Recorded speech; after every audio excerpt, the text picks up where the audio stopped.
What's going on, my ninjas? I'm Strident, and I just wanted to give you a quick update on things that are going on. If you've noticed, some of my videos are a little bit weird as far as they don't have an intro. I'm not using as much music.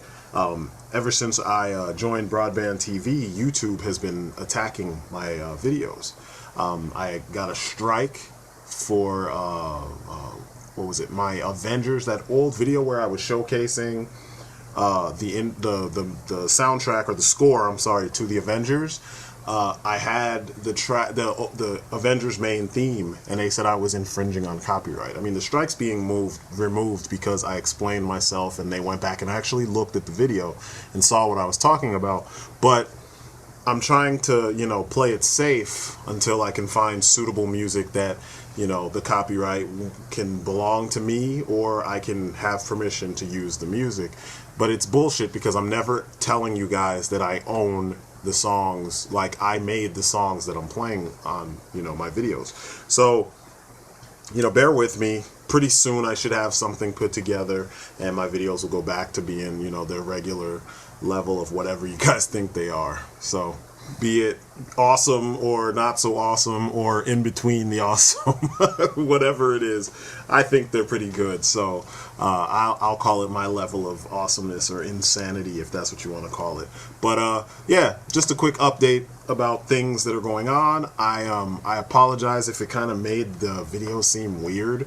I really don't see what it is that's being done wrong. Whenever I use a song, I don't claim it. I tell you who the artist is, and they get to claim 100% revenue from it. This is why they created things like Patreon, folks. So anyway, that's it for that, and on with the review. What's up, my ninjas? I'm Strident, and I'm back with a movie review. This was actually a request from one of my homies, one of my ninjas. I'm reviewing Tekken 2, The Revenge of Kazuya. Wow. I really hate these kind of movies. Not martial arts films, but the kind of movies that try to capitalize off of another film, but don't actually bother to do their research to really make a better product than whatever the previous one was. Just like the first movie, if you guys aren't familiar with it, I'll have a link to my review of Tekken, the movie, not the motion picture as in the anime. I'm talking about the live action one, starring John Fu. It was a lackluster mess of a film that only did costume design right for some of the main characters, and that's it. But this film, from what I understand, it's also known as The Man Called X, which I think has nothing to do with Tekken. Oh man, they pretty much just cut some things in there from the previous film to tie them together, and they're in these little, I don't want to call them flashbacks, but that's what they look like. And the reason why I said I don't want to call them flashbacks is because this is supposed to be a prequel to that other film. But if it's a prequel, how could he have flashbacks in the very beginning of the film? I'm talking like the opening 5. How could Kazuya have flashbacks to events that, if this is a prequel, have not happened yet?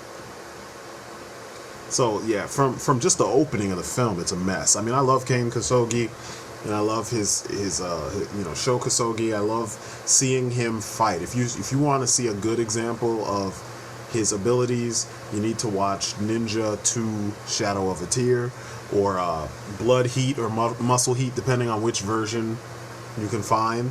The dude is a beast. I mean, shit, he was better in Dead or Alive than this. Like, this has good fighting, don't get me wrong, but they're I don't know. Let me stop with my tirade and get to the point about the movie. So Kazuya wakes up with no memory in a hotel room, and he's immediately attacked by some kind of military or militia or something.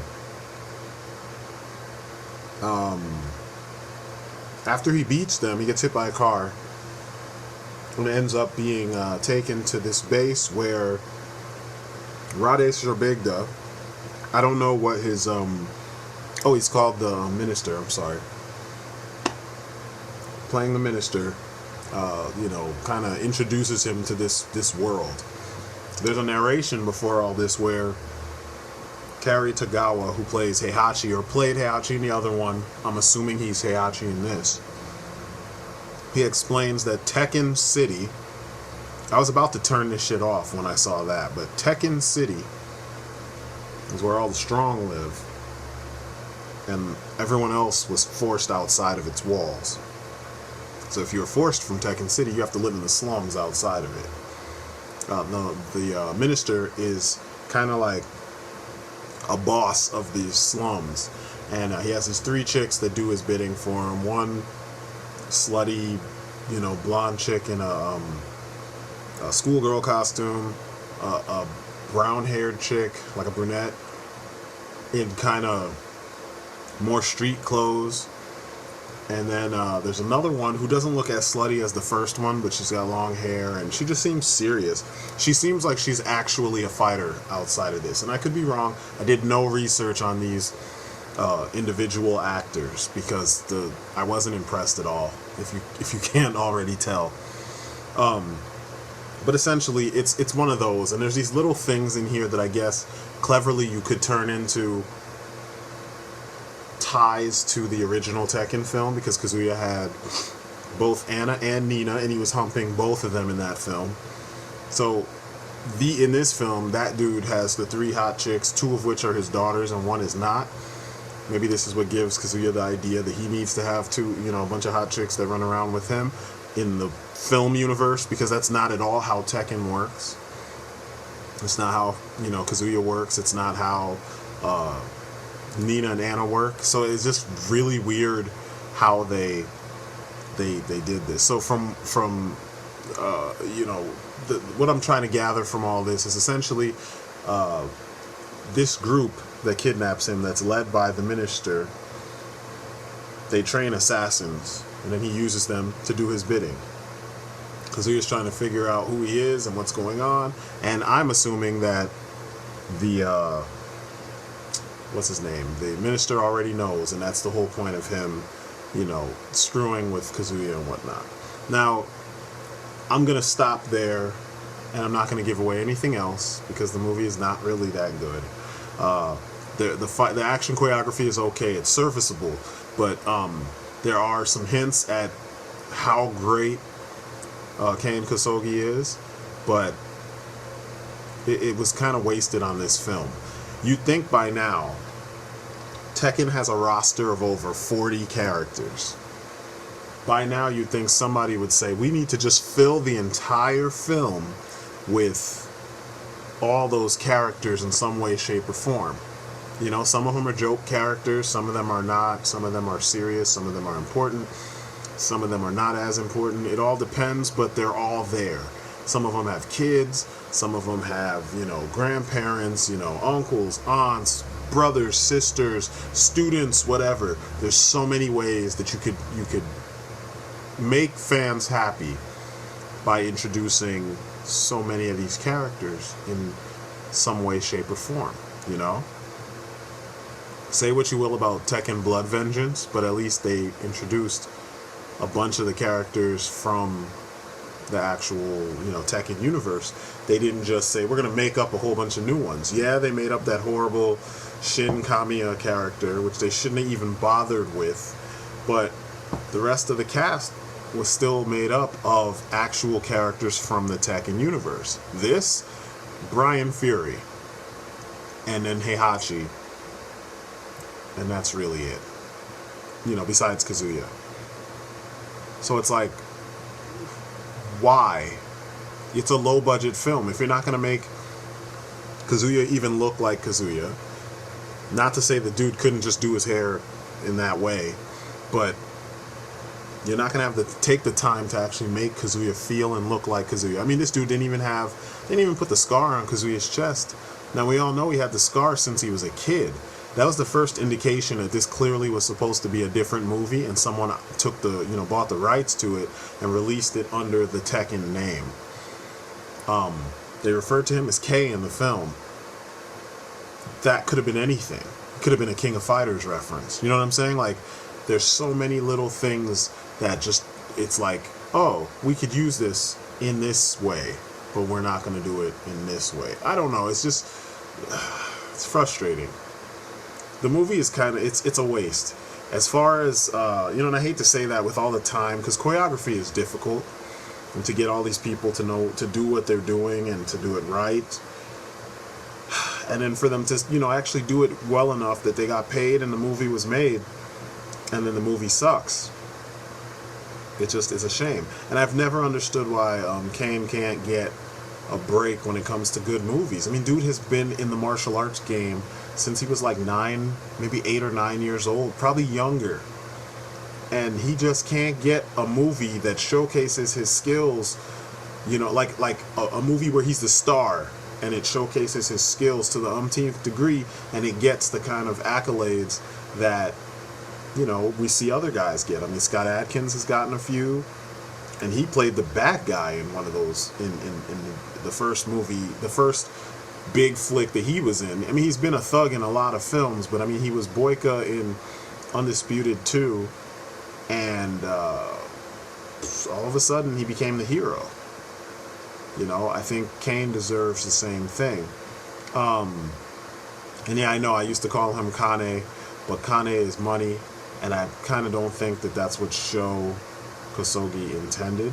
I could be wrong. I hardly ever hear Homeboy's name, so, I'm going back to saying Kane, because his brother's name is Shane, and it's very possible that, that as awesome of a martial artist as Sho Kosugi was, he just wanted something really simple with the names of his kids, and he picked Shane and Kane, But, I don't know. Kane deserves better. This movie, maybe if it didn't have the Tekken name attached to it, it would be worth the watch just for the fight scenes. But even that, like, the story is just really fucking lackluster. You don't know why things are happening. Not a lot is explained to you. And when I say explained, I'm not of the school where I need an origin story for every character that's introduced, like how people have become accustomed to in today's films. That's not what I'm saying. What I'm saying is when you introduce a character, you at least have verbal exposition, visual exposition, or some kind of flashback, some kind of something where you understand what the motives are of these characters or this character, where he's coming from and why he's doing what he does. Even if it's the reveal at the end of the film, you still need that little bit of information so you get why you're on this ride, why you should either root for this guy or why you shouldn't root for the guy. You get what I'm saying? None of that. We have no idea why people are doing what they do. They just do it. There's a lot of fighting within the slums, and you're just like, why are these guys fighting? People are getting killed, and the minister is just, that's the way he wants things to be. Why? You know what I mean? Like, if Tekken City is where all the strong people live, why are there all these strong people in the slums killing each other instead of vying for their place in Tekken City? I don't know. The movie is just such a fucking mess, and I mean, the acting is just like, nothing. No one is very original as far as characters go. You have a lot of stereotypes running around trying to look important and look like they are actually doing something, but overall, it's just such a boring. I had to stop and then be like, all right, I'm gonna do this review because this isn't going anywhere, And then I picked back up where I left off, and I was still bored to tears. I'm cleaning my man cave, and I'm getting ready to call my homeboy so we could jump on and play Vegas or something like that. I mean, I'm fucking bored with this movie. It's just, the presentation is just horrible. It doesn't look as cheap as it probably was. The director actually seems to have some skills, but I mean, I just watched the Kamen Rider O's and Kamen Rider W or Double, the movie, the Core War movie, where they fight that Kamen Rider Core villain. And that, even though I can't stand O's, and Double is okay, I had more fun watching that, and it's not even characters that I'm really interested in. I had way more fun watching that than I did watching Tekken, and I've been playing Tekken for almost 20 years that the game has been out. I mean, I played Tekken on the first day it came out in the arcade, back when it was called Rave War. That's how long ago I was playing Tekken. When Law, the back of Law's yellow tracksuit said Rave War on the back. And I can't get into this because they didn't even utilize the world that, Tekken, or that Namco has created for Tekken in this film.